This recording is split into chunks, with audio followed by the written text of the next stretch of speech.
Actually, what inspired you to come into the armed force? Ask any army officer, everyone will have 1,000 stories to narrate. Army gives that adventure. The moment you wear the uniform, you get a lot of goosebumps, and that is the time then you feel yes, you have a purpose. I had to take risk. You cannot just call up your senior officer and say. So they said, whatever you want to do it, and we did it. And then 3 days, it took 3 days because we cannot do that operation in the night. So 3 days we took and we saved everyone. It's lifetime experience actually. Yeah.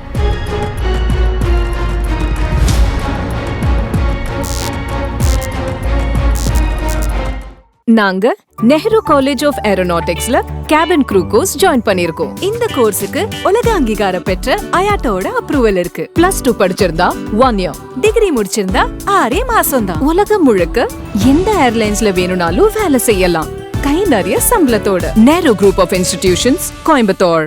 Hello friends, welcome to NGI Media Live and we are from Nehru Group of Institutions. Today we have the honor of speaking with the true hero in uniform, a dedicated individual who have selflessly served for our nation and stood in the front line to protect us. Joining us is Colonel B. Chandrasekhar sir, a proud, decorated officer of Indian Army whose courage, discipline and patriotism are truly inspiring. In this conversation, we'll be learning more about his journey into the armed forces, his challenges and values of Indian Army life, and his message to the young fellow students. Welcome you, sir. Okay. Very good morning. Thanks for interviewing me. Yes. I'm Colonel Chandrasekhar. Before I start my interview, I would like to thank my parents because of my parents. I'm sitting here, and I did my schooling from Kendriya Vidyalaya Trichy. Then got selected in the entrance for Army Engineering College. Which is located in Pune. Then my career started from there. I, like any other student, I was not very much aware about the defense forces and all. The moment I got into the college, then I got inspired. Then that motivation clicks at one point of time. Then I cleared my SSB from the Services Selection Board from Allahabad. Then the journey started from Indian Military Academy. I got commissioned in year 2000, and it's now 25 years plus. It has been a fantastic journey. God has been really kind. Probably only few are destined to wear this uniform, and I'm really thankful to the God. I've been blessed to wear this uniform, do my best for this country. Somehow the training ethos in academy teaches you to do service selflessly, and somehow it is imbibed in our blood. That's how I'm here. I only want to convey few minor points for the new generation. A new generation, their life is challenging. All we say is they're not hardworking. No, they are very hardworking. But then there are so many diversionary factors, especially the media, social media, and the social apps. Probably our generation was so lucky we had more of outdoor. These kids have got more of indoor, and the pressure and the kind of push and the societal requirements for the kids are enormous. So probably we need to understand their requirements, and we need to change our pattern of teaching and motivating them. Probably we ourselves, we have to get updated with the kids and be along with them. They'll imbibe our qualities. Now there's a divide between our generation and their generation. Uh, Probably that bridge will be, that whatever is the gap will be bridged sooner. Actually, what inspired you to come into the armed force? Anyone, uniform is one factor. You see someone senior officer moving, that is one. Second, I'm a very good sportsman. Uh, that is one. Third, I love to move around. I mean, somehow in my family, I'm an extrovert. I love to move around. Army gives that adventure, mixed with moving around all places. So these are some of the factors. Uh, Definitely serving for the country. At that point of time, you're not so matured to feel that factor, but the moment you wear the uniform, you get a lot of goosebumps, and that is the time then you feel yes, you have a purpose, and you need to do it very carefully and dedicatedly. So that is the inspiration for Can me. you share some of your experiences that you have gone through? Experience, obviously, you ask any army officer as on date, everyone will have thousand stories to narrate because the training is one. The moment you get into the army as a service, as a young officer, you're a commander. I mean, there are people who are waiting for your orders, and their life are at stake. Your one order is going to, result in something. Either it's going to be positive, it's going to be negative. So all these at times decisions go wrong also. So that maturity, that thing that you gain through experience, is one good thing. And a lot of things which have happened. One thing I can only narrate is in 2005 there was floods from Bombay, and that Krishna River was overflowing. And I was posted in MEGN Center, that is Madras Engineer Group and Center, in Bangalore. So I was a young officer. So my commandant suddenly gave a call and he said, "You need to move with your column to carry out the flood relief of a village in Bagalkot." And that village is called Halingali. And completely it's a Jain village. And they have all cattles. And the flood was so high that the point of village was 5 kilometers from the nearest point where I can put my boat and boats and all to move.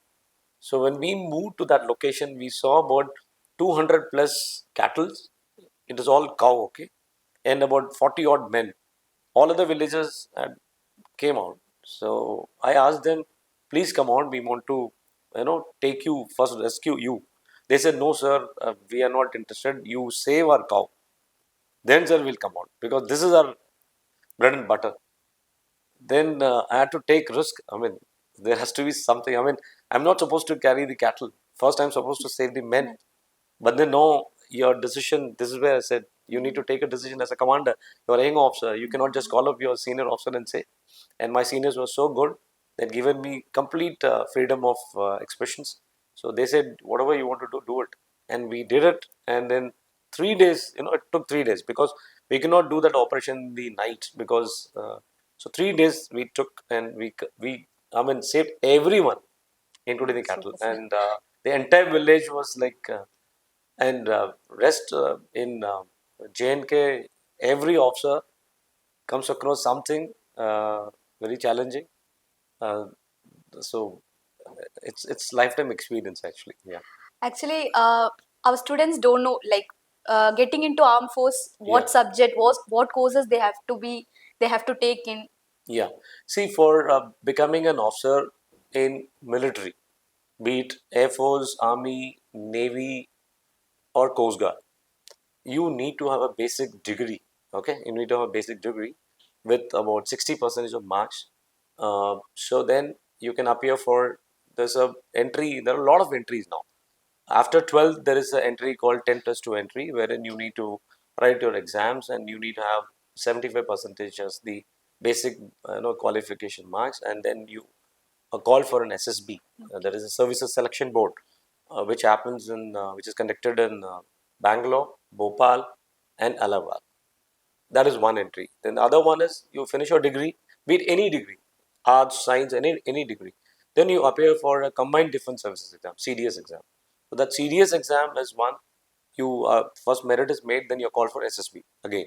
Then you have to crack that SSB. The other one is the technical entry, where engineering students, after completing their engineering, they can appear for SSB directly. They have to apply.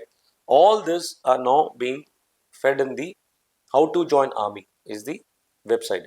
You just get into type in Google how to join army. Then the entire curriculum comes. This year, what is the SSB? What are the qualification? What are the age criteria? Everything is given in that. Yeah. Okay, fine. So these are the entry method for army. For navy, the same. For Air Force, again, it's the same. Even for the Coast Guard, it's the same. So there are multiple options to enter. And the other entry is after 12th, a lot of people can join NDA, that is National Defense Academy. Oh, yes. So that is one which is in Pune. So they give you a degree. They train you also for the military life. And from there, then they have to come to the Indian Military Academy. Okay. Once you are clearing NDA, you're automatically selected as an officer. So after doing your degree, so you come to Indian Military Academy. Then from there you get trained and you get absorbed in various services and arms. Okay, thank you, Yeah. sir. And can you give some advice to our fellow students who wish to serve the nation? See, once you have decided that you want to join forces, then anything in life, the moment you decide that you want to do, then you start analyzing what I should do, where is the subject available, what all subject that I have to go through, what is the material that I have to go through, and they need to just talk to few senior officers, from this fraternity. Like you want to become a doctor, you take advice from the doctors, you take advice from the MBBS students, which book to read, how long I have to read, which is chapter. So similarly, people have to just you need to just focus on what you want in life. The moment you've decided you want to come into forces, just focus on whom to contact, what is the book I have to go through. These days, everything is available in YouTube. You just click YouTube and there's so much to advise you. But don't go for too much overboard. Just watch two videos. Every person is different, ma'am. YouTube cannot become a template, okay? Every person is different. So you need to orient yourself according to your style and, tap whatever is the best from that and go and appear for it. Every person will get through at one point of time if his aim is clear. Yes, thank you, sir. Yeah. So, on behalf of NGI Media Life and Nehru Group of Institutions, we express our heartfelt gratitude to you, sir, and thank you so much for being here. Thank you very much, ma'am. Thank you, Thank you sir. very much for inviting me by this Nehru International School and the entire fraternity. I'm really happy. Probably I'll be happy if I can motivate uh, at least 10 to 15% of the crowd here. Yeah. Looking forward to meet this young crowd here, ma'am. Thank you so much. Thank Yeah. you.